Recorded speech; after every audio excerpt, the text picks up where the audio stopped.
Hi guys. Happy Halloween. Jordy told me to say this.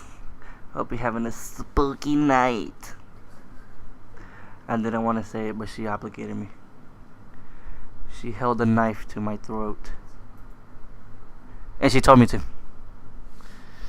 But today, or tonight, whichever, I'll be talking about these conspiracies that are really shocking. But before I get to that, I want to thank my supporters, which is my wife, Jody. She's here. She's in the background. She wants to listen and spy on me. Make sure I'm not really talking to somebody else. My other girlfriend, Judy. So I want to thank my supporters for making this podcast possible. And if you would like to become a supporter, you can do so. All you got to do is just click the link and go to my page and support. And you guys are awesome. Like my beautiful wife that I love her. So, now, I don't know if a lot of you guys know a lot about these two very interesting conspiracies that I'll be talking about. Is the Jimi Hendrix death conspiracy and the Marilyn Monroe conspiracy. I don't know why my microphone keeps turning. Because it's my microphone keeps turning. I don't know why. It's moving alone. Okay. Yeah, so it will be the Jimi Hendrix death conspiracy and the Marilyn Monroe conspiracy. Okay, so now let's start. I'm going to start with Jimi Hendrix. So Jody wanted to be here because she doesn't know about these and she wanted to know.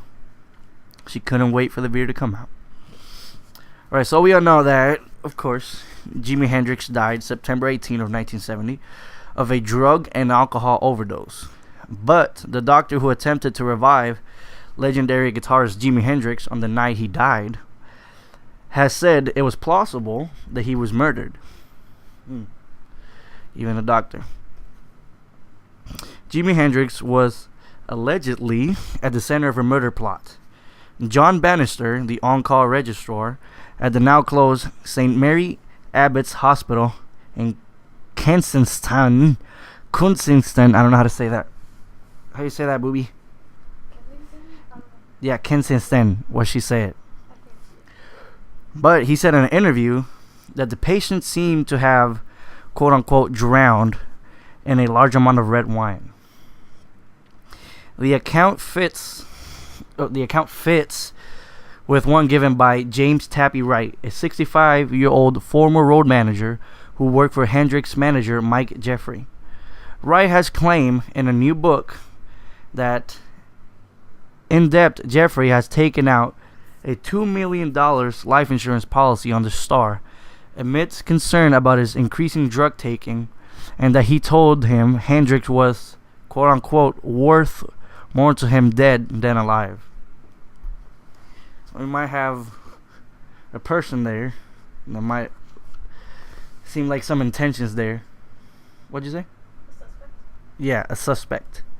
Seemed like he has some pretty good intentions there. I mean, he's basically saying here that he wasn't so much debt that he took out a $2 million life insurance policy.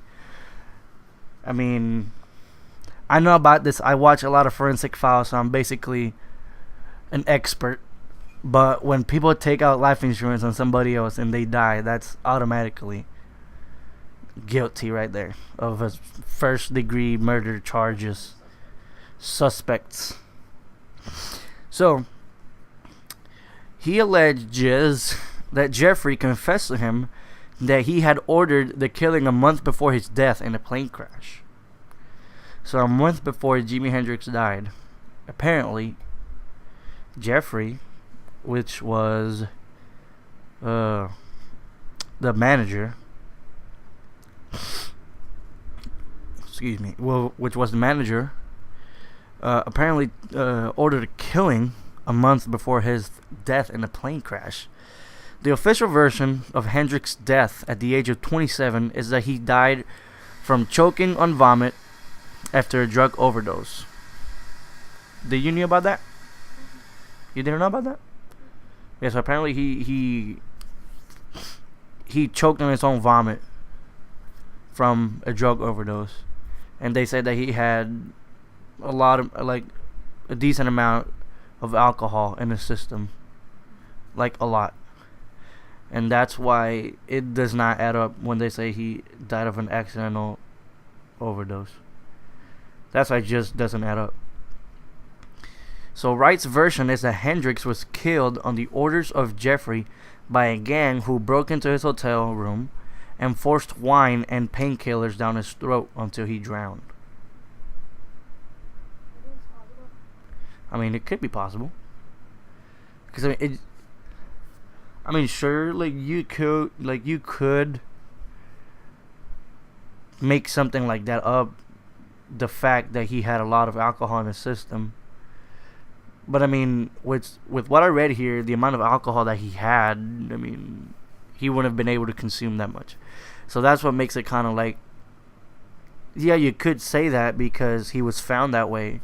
But at the same time, it's like the amount of alcohol that he drank that was in his system, that's not really, it just doesn't make sense.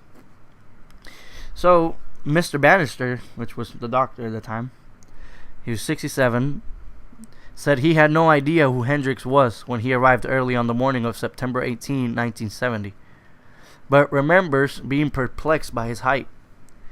He was hanging over the table. This is what he said. I'm sorry. He was hanging over the table. He was hanging over the table. We had him on. I read that totally wrong. He was hanging over the table. We had him on about 10 inches.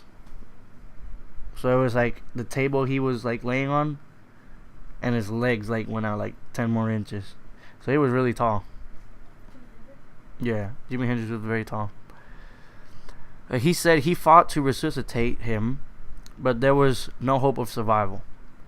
He said, "We worked very hard for about half an hour, but there was no response at all. It really was an exercise in futility." Yeah, that's right? Futility. Yeah. He said, "Somebody said to me, 'You know who that was? That was Jimi Hendrix.' And of course I said, 'Who's Jimi Hendrix?' I mean, that's crazy. He didn't even know who he was. Shame. Big shame." He said that Wright's description in his memoir, Rock Roadster, of Hendrix's demise sounded plausible because of the volume of wine. The amount of wine that was over him was just extraordinary. Not only was it saturated right through his hair and shirt, but his lungs and stomach were absolutely full of wine, he said. Yeah, that's what I'm saying. Like, if it was really... Exactly. Like, if... I mean, you could also, like, somebody would say, like, well, what if whenever he was ODing, he kind of, like, tripped and knocked the bottle? I know it sounds... But somebody could say that. Of course, there's that other possibility that it was true. That they just broke into his hotel. I mean, probably 4 or 5 guys holding one guy down. And whenever they were going to pour the bottle on him, they just spilled all of it. Because maybe he was trying so hard. Maybe he was fighting for his death. Not fighting for his death, fighting to live. Yeah, fighting for his life. He said, "I have never seen so much wine. We had a sucker that you put down into his trachea, the entrance to his lung, and to the hole of the back of his throat. That sounds wrong. We kept sucking him out, and it kept surging and surging. We had already vomited up masses of red wine, and I would have thought that there was half a bottle of wine in his hair. He had really drowned in a massive amount of wine." So basically, what people say that his death was just an accident, an overdose accident. And then we find all this proof that there was so much alcohol in his system. It's basically like Kurt Cobain sort of type of thing. Like, Kurt Cobain had so much drug in his system that for me, like, it was not possible for that man to grab a shotgun and pull the trigger. he had like 3 times the amount of drugs that he would normally take. So it could have been possible he was already dead by the time that his head was blown off. He had so much drug in his system. So that's why it's like accidental, like he drowned and whined. That just sounds way too real, you know? And it just sounds far-fetched, like, oh, he just drowned in painkillers and alcohol. That's why, I don't know, I truly do believe that Jimi Hendrix was murdered. Because, I mean, there's a lot of evidence in there. I mean, the evidence could also have been made up. Who really knows? But, so the second one would be the one and only Marilyn Monroe. I kind of look like Marilyn Monroe. Yeah. Yeah, don't you see it? In the eyes.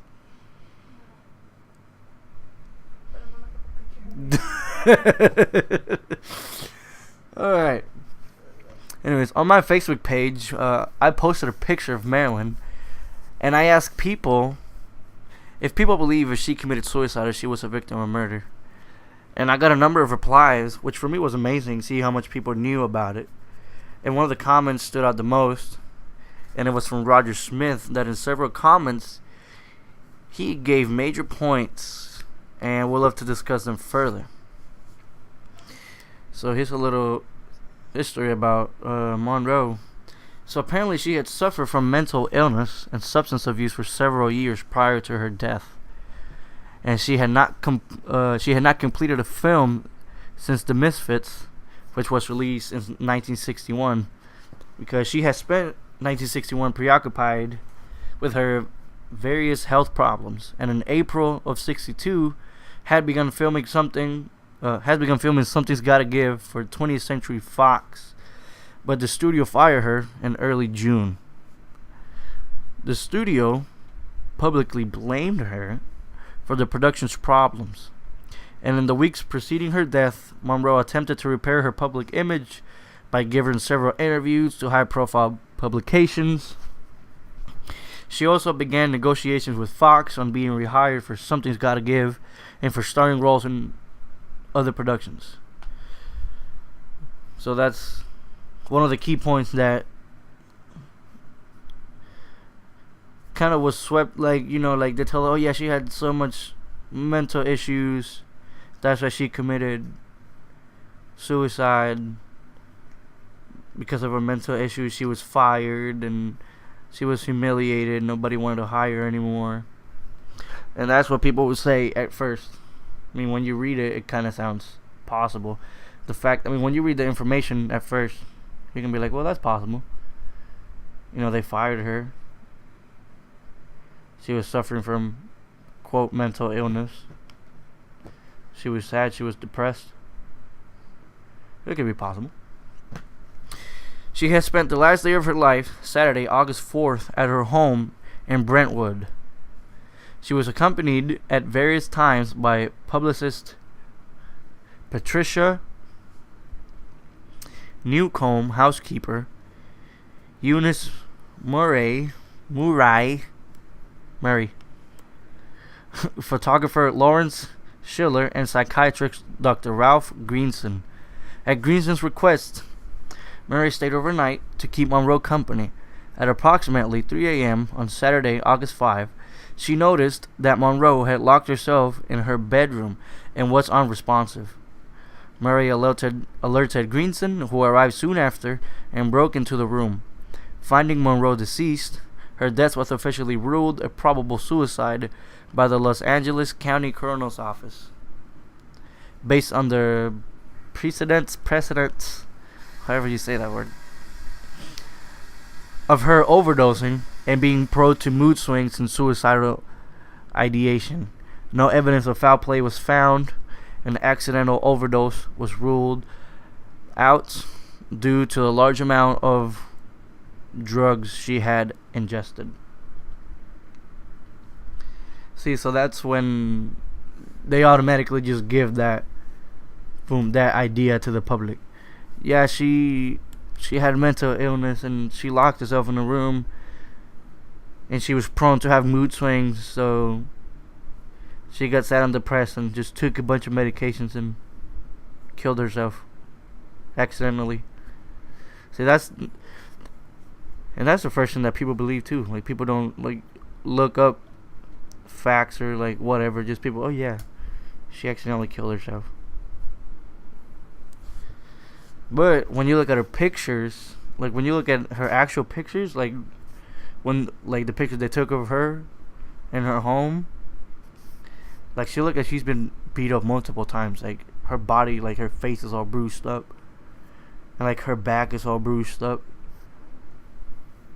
and like it just looks like there was some sort of fight. Like if you look at pictures of like her death, you can clearly see like she's like all like jacked up. Like nothing like her lips is like all like deformed or anything, but like you can clearly see like bruises in her face. So everything that revolves around her death goes back to the Kennedys and the mob. So according to another biographer, Donald Spoto, Monroe and JFK met 4 times between October of 61 and August of 62. Their only sexual encounter is believed to have taken place 2 months before the concert in a bedroom at Bing Crosby's house on March 24th of 62. Her masseur, Ralph Roberts, has said. So Monroe was indeed sleeping with Robert Kennedy, but got too attached. So this is what like possible reasons why she could have been murdered. So she was indeed sleeping with Robert Kennedy, but got too attached, and he had her murdered to protect his career. Because she was kind of seemed like the, that woman, and could have possibly messed up his career.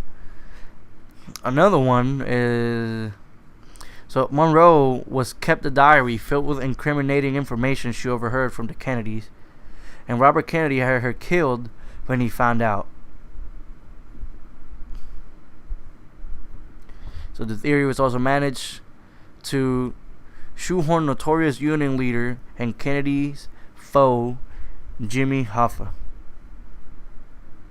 And apparently, another one is that she was killed to send a message to Robert Kennedy to back off his crusade against the mob. So it's like no matter which one, like you will read, like everything just goes back to the Kennedys and the mob. So on one of the posts that somebody commented on my page, it was that she was actually carrying Kennedy's baby, and they told her not to have it, and she was gonna have it. So that could have had affected his career. So I don't know. I just truly believe that her death and Jimi Hendrix's death were not an accident. There was a reason behind everything.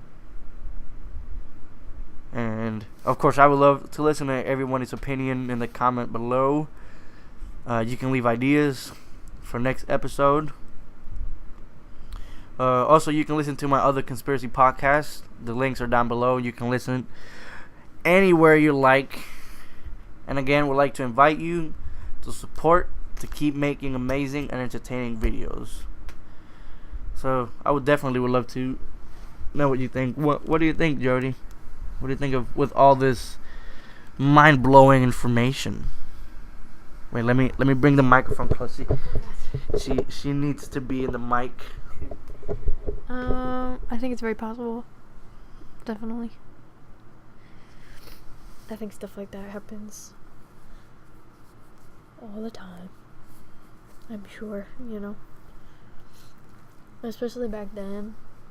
Well, I don't know how long ago these guys died. but I know it wasn't recently. I mean, yeah. Yeah.